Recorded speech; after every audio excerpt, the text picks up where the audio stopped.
आज जो हम लोग क्लास लेंगे वो स्पेशली जो है वो इंडस्ट्रियल वास्तु पे है। देखिए, इंडस्ट्रियल वास्तु के लिए हम लोग जो सबसे पहले क्या देखते हैं, एकदम बेसिक लेवल से चलते हैं। जो मैंने पहले पढ़ाया वो सारा फॉर्मूला यहाँ लागू होगा। जितना भी मैंने अभी तक बताया इंडस्ट्रियल वास्तु में सभी का सभी फॉर्मूला कंप्लीटली वैसे ही लागू होगा। कुछ चीजें जो हैं वो हमें ध्यान देने पड़ते हैं और कुछ चीजों जो हम घर में वास्तु में ध्यान देते थे उसको यहाँ पे इग्नोर करना पड़ता है। तो सबसे पहले हम लोग बात करेंगे मेन एंट्रेंस के बारे में कि इंडस्ट्रीज का मेन एंट्रेंस कहाँ होना चाहिए। अभी तक मैंने मेन एंट्रेंस के बारे में, सक्सेना जी आवाज आ रही है ना? आ रही है सर, आ रही है। बिल्कुल ठीक है। अभी तक जो हमने इंडस्ट्रीज के बारे में दो चीजें हैं, एक बाउंड्री वॉल होता है और दूसरा होता है उसके बीच का पार्ट जिसमें हम मशीनरीज वगैरह रखते हैं।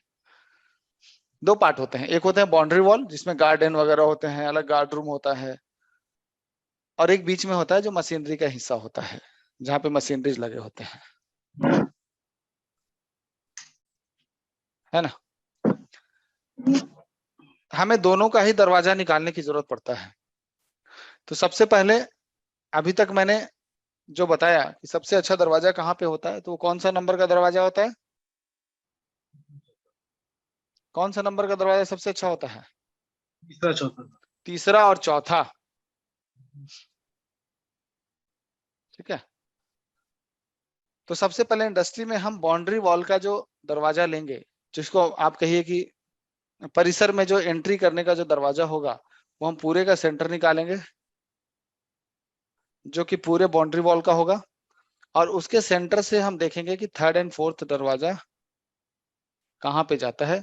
जहां जाता है वहीं पे हम लोग मेन एंट्रेंस बनाएंगे, ठीक है।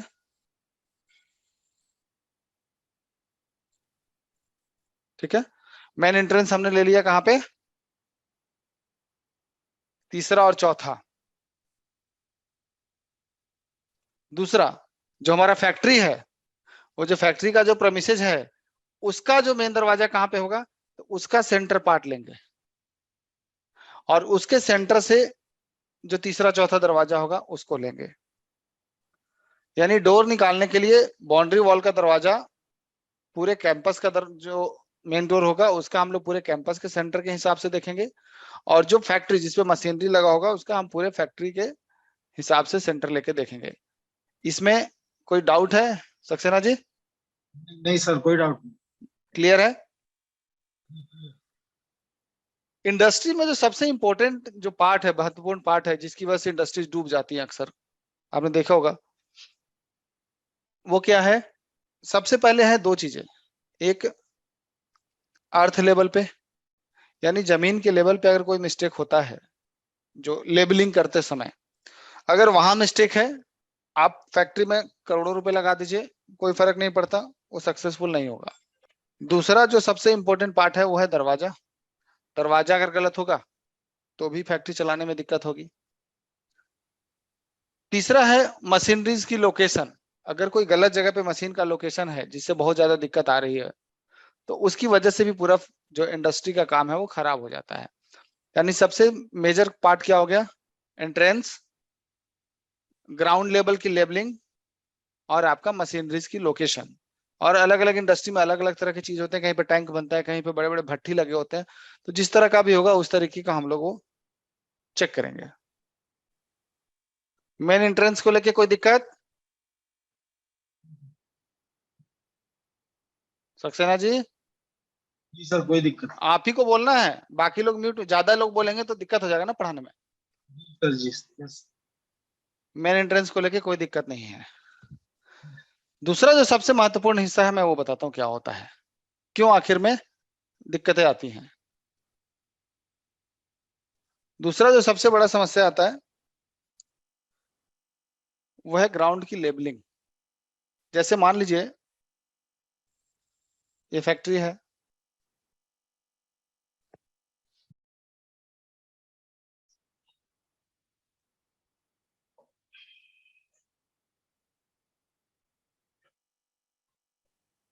हम लोग अभी 8 डायरेक्शन ही लिख रहे हैं, ठीक ना?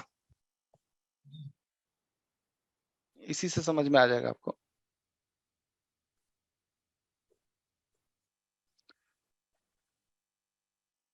ये फैक्ट्री है, कोई इंजीनियर आया और बोला कि मशीन के नीचे हमें एक गहरा टैंक बनाना पड़ेगा। ऐसा होता है ना सक्सेना जी? जी सर जी। मशीनरी के नीचे टैंक बनते हैं, अंडरग्राउंड, कई बार अंडरग्राउंड भट्टी लगता है, कई बार मशीन ही नीचे खोखला रखना पड़ता है, खाली रखना पड़ता है। अब जो मालिक ने क्या किया कि वो मशीनरी लगा दिया यहाँ पे। ये कौन सा डायरेक्शन है? साउथ वेस्ट है। अब साउथ वेस्ट में क्या हुआ, मशीन तो लगाया, लेकिन उसके नीचे क्या बन गया? गड्ढा। अब ये जो गड्ढा है, ये पता चला कि पूरे फैक्ट्री में सबसे गहरा जो पार्ट है, गड्ढे वाला पार्ट है, वो यहीं पे है।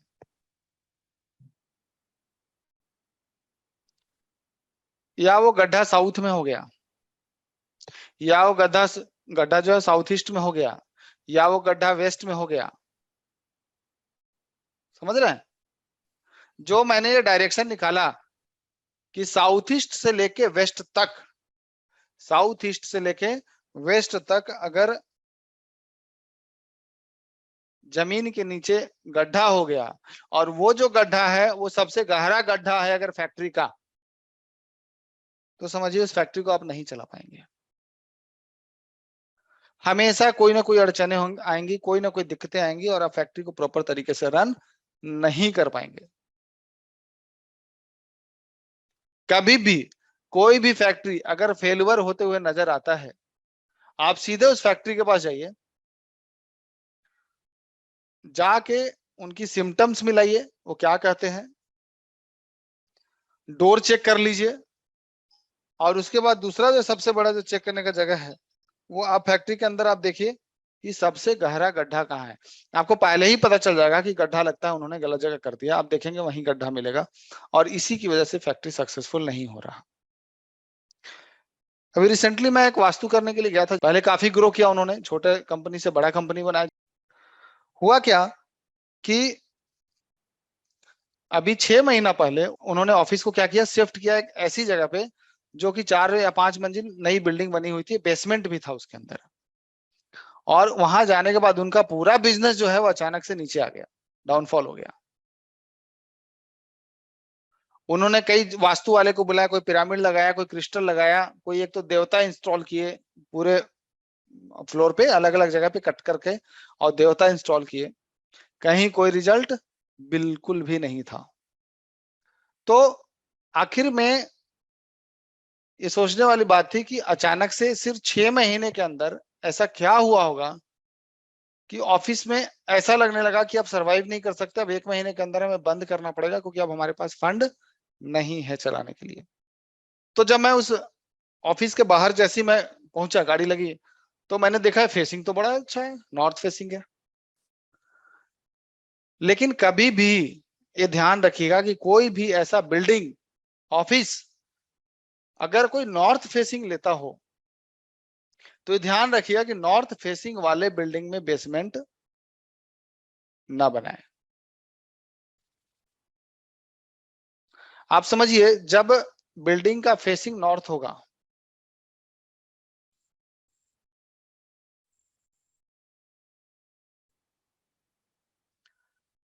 तो नॉर्थ की तरफ क्या है, रोड है,